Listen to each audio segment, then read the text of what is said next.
Olá, camaradas do canal Valor Agregado, e hoje eu vim aqui falar para vocês sobre processos de mudanças. Existem até nas faculdades, principalmente no curso de administração, até disciplinas de um semestre que são especializadas, são focadas na questão de processos de mudanças, para tratar sobre processos de mudanças no mundo corporativo. E é uma disciplina completa, uma disciplina cheia, muitas vezes de 4 créditos, dada a importância desse tipo de assunto no mundo corporativo e que também pode ser aplicado na vida pessoal. Processos de mudanças.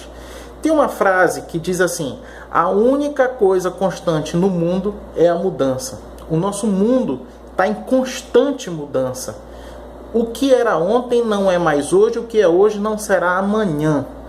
E isso, a tecnologia tem uma participação fundamental na aceleração e na promoção desses processos de mudanças. Por exemplo, as máquinas fotográficas que antigamente eram de filme e hoje já são digitais, as máquinas de escrever que não existem mais, profissões que existiam antigamente e não existem mais hoje em função da tecnologia, empresas como a Kodak, que existia antigamente, hoje já não existe mais, empresas aéreas que não mudaram o seu processo de gestão corporativa, foram substituídas por empresas de administração mais moderna. Então, uma série de fatores leva a desencadear processos de mudança.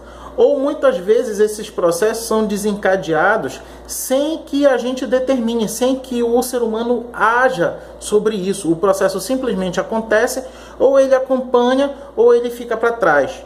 Eu costumo sempre dar o exemplo dos dinossauros, que a mudança climática na Terra veio, eles não conseguiram se adaptar e foram extintos, enquanto outras espécies de animais continuam aí resistindo até hoje, evoluíram, se adaptaram e estão sobrevivendo.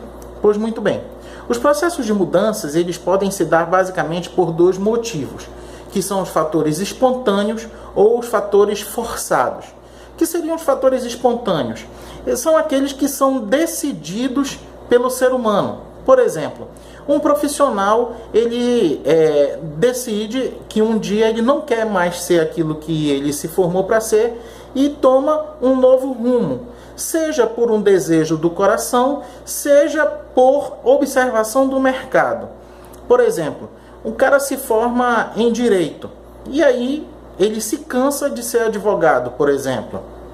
Ele não quer mais, ele já está enjoado da lide jurídica, já está desacreditado das coisas do meio jurídico e ele decide ser uma outra coisa. Então, ele vai se preparar para a transição desse processo profissional. Muitas vezes, o processo ele se dá pela observação do mercado. Por exemplo, ele diz o seguinte: olha, não vale a pena mais eu ser, por exemplo, um servidor público, onde eu emprego, tenho segurança, tenho a estabilidade, mas eu estou o dia inteiro ali, muitas vezes passo do horário do expediente trabalhando, mas eu não ganho aquilo que um empreendedor consegue ganhar em uma semana de trabalho. Então ele decide, pela observação do mercado, fazer a opção de uma mudança de carreira, por exemplo, mudança de cidade por uma oportunidade de emprego melhor. E muitas vezes isso acontece.